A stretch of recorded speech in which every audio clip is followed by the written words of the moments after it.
My name is Edward Ianell, and I'm going to be your host today, hopefully being able to answer any questions you may have. I'm here with my colleague Anoop, who will actually be walking us through the presentation and the webinar itself. So I'll be in the background, and Anoop will be presenting, and he will be sharing with us quite a bit of information on how to scale Kubernetes with a small team. Hello and welcome everybody. Thank you for your interest in this webinar today. I am Anoop Kumar. I'm based out of Washington, DC. I joined Mirantis in 2019, prior to which I was working for Docker and Puppet, among some of the companies. I currently lead the solution architecture teams globally for Mirantis. I support the sales teams, providing strategic and technical depth to them, and I also work with a lot of customers on the pre-sales as well as on the post-sales side to help them in their cloud-native and DevOps journeys, especially in the area of Kubernetes and containers. So let's look at the agenda. We'll start off with understanding the current state of cloud-native and DevOps. We'll look at some of the problems of complexity plaguing modern development teams and look at our proposed solution, what it looks like, what is its value, what are the outcomes. And then we'll do a deeper dive session, look at its architecture, the tech overview, and the stack that supports our solution. So today's businesses have embraced digital transformation both to survive and to unlock future agile operations, efficiencies, and revenue streams. Increasingly, DevOps is at the heart of digital transformation projects. So here are some figures from the annual Accelerate report that has interviewed 32,000 professionals spread across 5,000 organizations over 7 years. The report is prepared by DORA, DevOps Research and Assessment, and there are clear characteristics of what are known as elite organizations. So elite teams, which are the top 20%, they perform 973 times more frequent code deployments than low-performing teams. In addition, these elite organizations have 6,570 times faster lead times and 6,570 times faster time to recovery, and are 1/3 times less likely to see deployed code changes fail. The report has revealed similar statistics over the last 5 years, offering clear evidence that when development and operation teams properly adopt DevOps methodologies within their organization, they're able to substantially increase both the speed and stability of software deployments, the two main pillars of success within the SDLC. The DORA Accelerate State of DevOps report also examines how the successful implementation of DevOps methodologies affects a company's business. The study reveals that companies with elite teams are 1.5 times more likely to meet or exceed their commercial goals of, for example, productivity, profitability, market share, and customer growth. And they also have 50% higher market cap growth on average over a 3-year time span than organizations whose implementation of DevOps methods have been less successful. Let's look at another report, which is the Kubernetes in the Enterprise Survey from March 2021. So it's clear from this report that almost everybody is using Kubernetes for all sorts of loads. But one thing is common, that most of the organizations are using Kubernetes poorly, except for the elite DevOps teams I highlighted in the previous slide. Organizations should not expect better business outcomes just because they're using cloud-native technology or Kubernetes. So if you see here, about 95% of organizations that use cloud-native technologies, they've run into challenges. 98%, they find the technology so complex that they're looking to invest in Kubernetes training to fill that gap. A lot of developers, like 51% of developers, they say building cloud-native applications makes them want to find a new job. And another 38%, they feel extremely burnt out when they need to work with cloud-native technologies. Now, we know that Kubernetes is complex as it is. With the various ways of deploying Kubernetes, you have kops, you have kubeadmin, you have bespoke methods of installing Kubernetes. And when you add the cloud native apps and the CNCF landscape of tools to it, we repeatedly see this often. There are far too many organizations that have been stuck in the middle of their Kubernetes and cloud native journey for far too long, especially when done at scale within an enterprise. So what should we do to address all of this? One aspect is we need to bring in increased automation and ensure that there is faster development through this automation. Kubernetes is not a silver bullet. We need to look beyond the hype of Kubernetes, because there's many other things that needs to be brought in for any enterprise setup. We need to address culture. We need to socialize data and metrics so that decision making can be done at all levels with that transparency. We can identify if we are moving in the right pace, in the right direction. Developers should have more control through self-service. And then we need to unblock developers and make them happier and improve their confidence by removing this fear of complexity of yet another tech, which is Kubernetes or cloud native technologies in general. And what I want to showcase you is how Mirantis approaches this problem. So what I have here is a new platform and managed service called Lens Autopilot. Lens Autopilot is a culmination of almost a decade of servicing thousands of customers in virtualization, DevOps, containers, and Kubernetes. In the previous slides, I have clearly established that Kubernetes is alone not enough for most teams. There are so many other components that need to be planned, set up, configured, and maintained for an enterprise shop. Our objective here with Lens Autopilot is to remove the complexity involved in cloud-native technologies and Kubernetes, maximize developer productivity, and handle all the operational tasks that tend to distract developers. This is what we term as ZeroOps. In Lens Autopilot, which is a ZeroOps platform, we let developers focus on the bright side of development, that is building world-class apps and make it a more enjoyable experience without worrying about the nitty-gritty of the operational tasks to deploy, secure, operationalize, and manage the underlying infrastructure or platform components. Lens Autopilot is a ZeroOps platform for cloud-native apps and infrastructure. It is 100% Kubernetes agnostic and 100% infrastructure agnostic. At its core, Lens Autopilot is a fully managed service that is delivered through the award-winning Kubernetes IDE called Lens and various Lens extensions. It is a packaged SaaS. In other words, it is a prescriptive solution that addresses the management of all aspects of the architecture of cloud-native applications running on any flavor of Kubernetes, on any infrastructure, anywhere.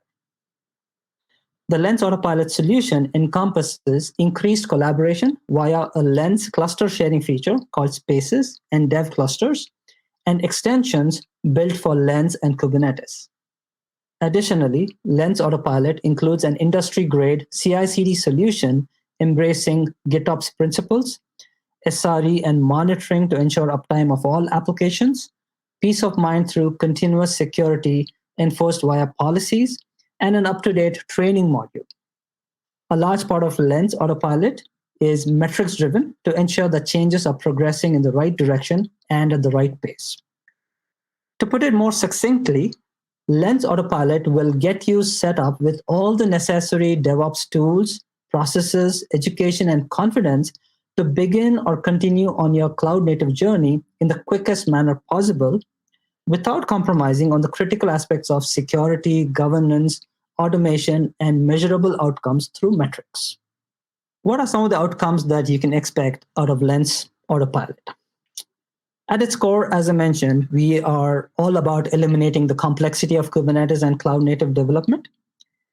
But under the hood, we provide a single window into all aspects of cloud-native development, like application uptime metrics, detect failures in deployed applications, and provide visibility into costs of running Kubernetes applications, as well as capacity planning. We provide a reliable and faster software delivery pipeline using GitOps and CI/CD. developers have an increased confidence in using cloud-native technology through readily available Kubernetes experts that will offer guidance, support, and solutions, as well as on-demand training constantly kept up to date. We mitigate and eliminate risk through continuous and proactive security, including compliance and remediation. One aspect that I wish to emphasize and clarify is the scope of Lens Autopilot. So in this figure, if you see at the bottom right-hand corner, so that's where you have your platform infra. That would be your infrastructure. It could be in the cloud. It could be on-prem. That's where you would be hosting your servers, for example. You'd also have your container runtime. It could be Docker or Containerd or something else. And then up above that, you would have the application development teams or the DevOps teams, the platform engineering teams. They are developing code, business logic, or other application code. They would use application configs to package them into Docker files, and they'll be packaging them as Docker images to be deployed as Kubernetes resources on a Kubernetes cluster. Now, the blue box that you see is the scope of Lens Autopilot. So within Lens Autopilot, we have the tool itself, which is Lens, and using Lens, you can connect to any Kubernetes cluster anywhere. You can connect it to the public cloud or an on-prem instance. You can connect it to a Mirantis Kubernetes engine or OpenShift or Rancher. Really does not matter. As long as it is a CNCF validated Kubernetes distribution anywhere, you will be able to connect to that within Lens, and you'll be able to manage the cluster. You'll be able to manage the resources, the pods, the deployments, the nodes, config maps, and secrets. Everything can be managed directly via Lens. Lens offers you a graphical interface to manage all of these resources. And we have extensions that we'll be building on top of Lens. We already have some extensions that we have built, and we can build more extensions if there is a need. And using these extensions, we can essentially provide superpower to Lens itself. And that is how we would be providing some additional capabilities into Lens. And those are all in the bottom half of the blue box. We bring in a policy agent. There's a policy enforcer. It can be set up to prevent drift happening from your policies, or just to alert you on any drift that has happened. We provide a role-based access control visualizer to ensure that you're doing the right thing and you're not providing too much privileges to anybody in your teams. There is application health and metrics via a consolidated and integrated LMA stack. LMA stands for logging, monitoring, and alerting. There are capacity and cost analysis systems built into it. We do security audits. This is continuous security audits that keeps on going. It checks both for your configuration security as well as for your runtime security. We bring in a CI/CD system that is based on GitOps principles to ensure that you can ship code faster in a more reliable manner. There is built-in training modules, both for Kubernetes developers as well as Kubernetes operators.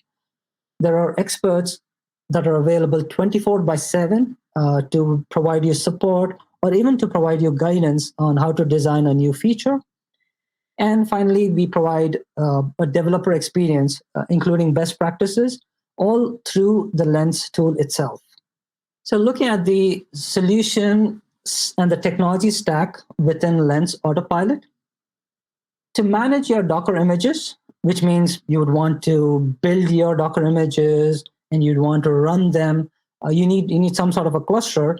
So within Lens, we have Lens Desktop Cube, which is an isolated instance that runs on a virtualized instance within your laptop. This can run on MacBooks or Windows. So you can also build images. The entire Docker toolchain is included within Lens Desktop Cube, and you can run the same kind of Docker build commands as you would run on any server outside.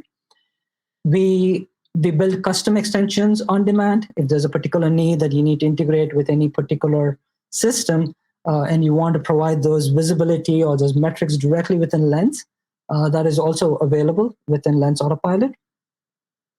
From the tool set in the bottom half for policy enforcer, we bring in OPA, Open Policy Agent. For RBAC visualization, we have Crane and QBScan. For application health, we have the infamous Prometheus, Grafana, and Loki stack. We are working on some additional technologies inside there. We are looking at Grafana Flare for some performance analysis as well. For capacity and cost analysis, we are looking at Goldilocks and OpenCost, so they're integrated within Lens. For security audits, we are using AquaTrivi for configuration audits. We're using Tracy for runtime audits, and we still have OPA to ensure that there are security policies are adhered to. From a developer experience, again, we have Lens Desktop Cube. This allows you to experiment right within your desktop. You do not have access. You do not require access to another cluster running in your system. The experts are always available 24/7 within Lens. We have an extension called Chatbot, which allows you to reach out to the experts 24/7. There are also additional tools that are deployed. KubeSpy, KSniff are some of the tools which will allow you to debug and troubleshoot Kubernetes issues. We also use kubectl debug extensively, and professional services is part of the expertise team that's available.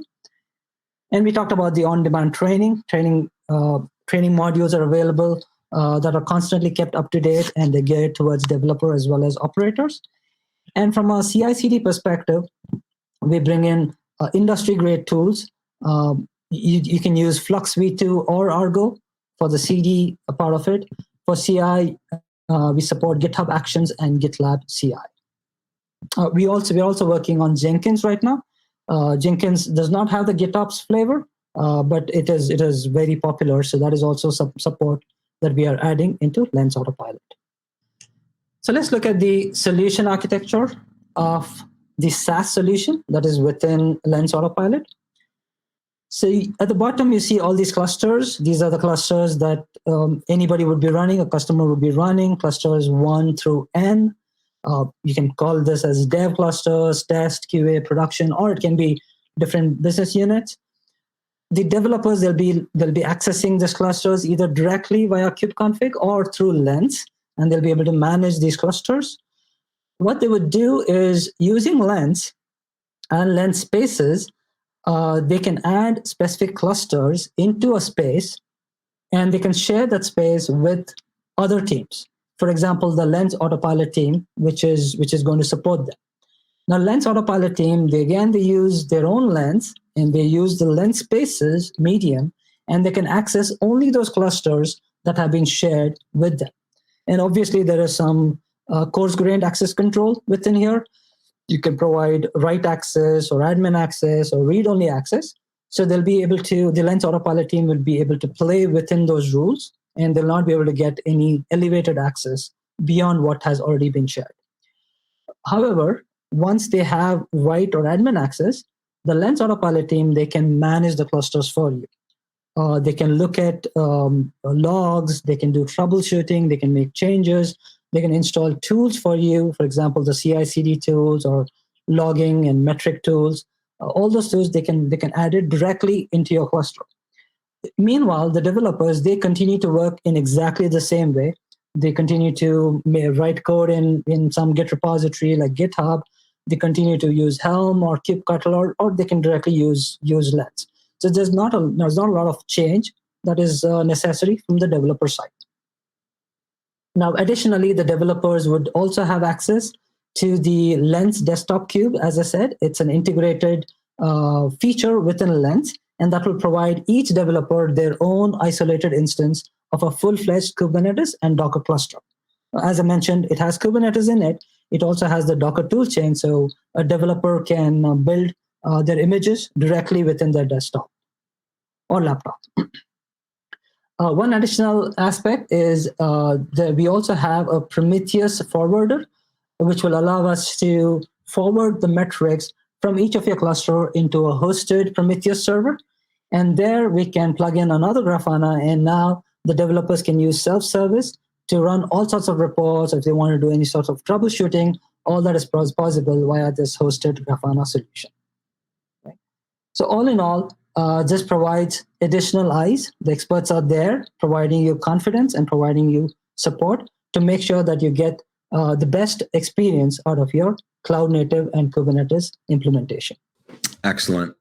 Well, Anoop, thank you. I'm curious to see from the audience if y'all are familiar with Lens at all and would benefit from a quick demo around Lens, the desktop tool that we like to call a Kubernetes IDE.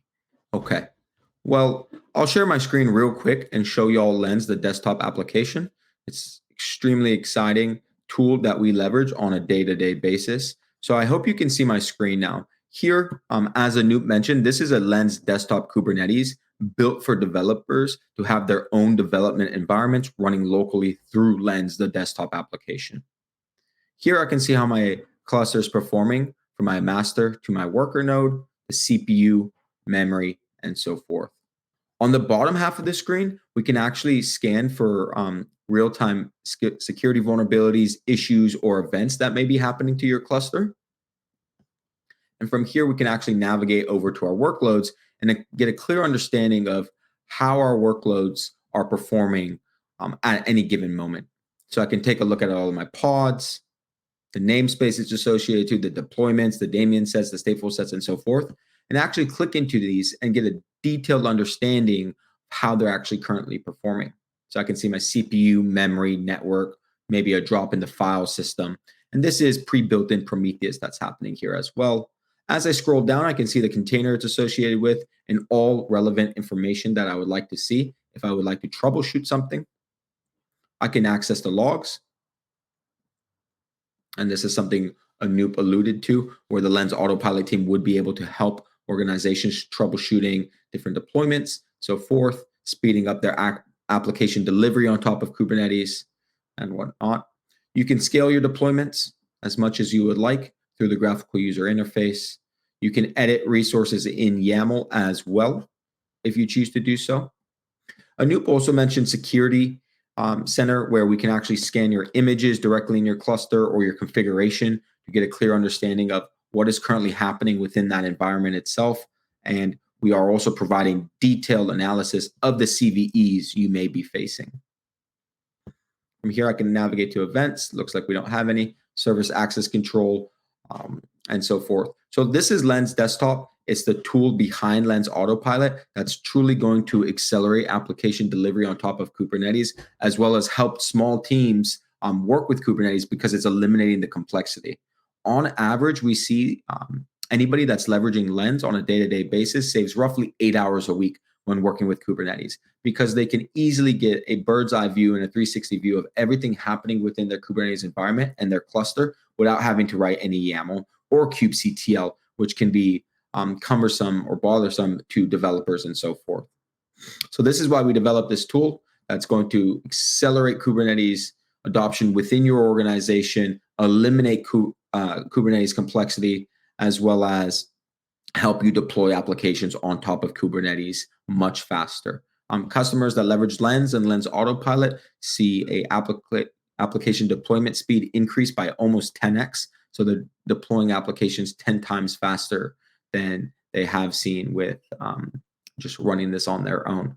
So with that, I would like to thank Anoop and each and every single one of you for being here with us today. This was a quick overview on how to scale a Kubernetes, or how to scale Kubernetes with a small team, leveraging Lens, the desktop application, as well as Lens Autopilot. So yeah, I touched on a couple of things, and I can actually jump into it even further. But we took a look at real quick one of my clusters that's connected to Lens. That's LDK. That's that personal development environment we are providing developers with, that they can leverage directly on the desktop. But Lens works, as Anoop mentioned, with any certified Kubernetes distro. So whether it's GKE, Mirantis Kubernetes Engine, EKS, and so forth, it always works there. Anoop also talked about how we access your Kubernetes environment with the Lens Autopilot team and the technology-enabled service that we provide. There's this extremely useful feature, and maybe I'll share my screen one more time since the audience was actually quite interested, called Lens Spaces. And Anoop spoke about this quite a bit. On the top right-hand side here, you can actually see a part of several different spaces. And these spaces actually allow me to access a Kubernetes cluster that has been shared with me without ever exposing me to the kubeconfig file. So in this space, the cluster admin can actually grant and revoke access to that Kubernetes cluster through a click of a button without ever exposing the kubeconfig file to me. So through this feature, we would be able to actually access your Kubernetes cluster, your environment with our certified DevOps engineers, and install specific extensions that Anoop mentioned to really accelerate that application delivery process on top of Kubernetes, as well as reduce security vulnerabilities and so forth. So here you can actually see we have this extension already installed on this cluster. This is my security center. It's going to tell me all about my cluster roles, the resources, the images, so forth that are currently running within my environment, and provide me with the CVEs specific to the platform and the architecture of this particular vulnerability. You can even deploy Helm charts. You can adjust role-based access control. You can view your persistent volume changes. You can port forward directly into an application through here if you choose to do so as well, without the need to writing any kubectl at any given moment. As we know, writing kubectl can be quite cumbersome. And the neat thing behind Lens is it actually allows you to manage and monitor multiple Kubernetes clusters regardless of the distro. So I'm always going to be working in the correct context here. So here we can see the version number and so forth. So as I switch from cluster to cluster, maybe an on-prem cluster to a GKE cluster, an EKS cluster, I'm always ensured that I'm working directly in the correct environment that I've chosen. From this left-hand side, I can click into these clusters, and that I'm achieving full situational awareness of everything that's currently happening. So that's a quick overview on Lens and Lens Autopilot and how it's going to really help teams scale their Kubernetes initiatives. Some stats here about Lens, since many of y'all have asked. There's currently 800,000 users leveraging Lens on a day-to-day basis, with over 20,000 GitHub stargazers on our open source project called Open Lens. So you can download Lens and you can get started with it, but to really enhance its functionality and accelerate that application deployment, we like to include Lens Autopilot in that offering, where we will be able to add extensions to your environment, create reference architectures, and increase the deployment of Kubernetes applications on top of Kubernetes. I want to thank once again all of you for being here with us today, and I also want to take this opportunity to give some time back in your days, because I'm sure each of you are busy with work, your loved ones, your personal life, and so forth. Once again, thank you for being here with us. I'm looking forward to communicating with you guys. You guys can find me on LinkedIn, Twitter, and so forth. Have a fantastic rest of your day or evening. Thank you. Bye-bye.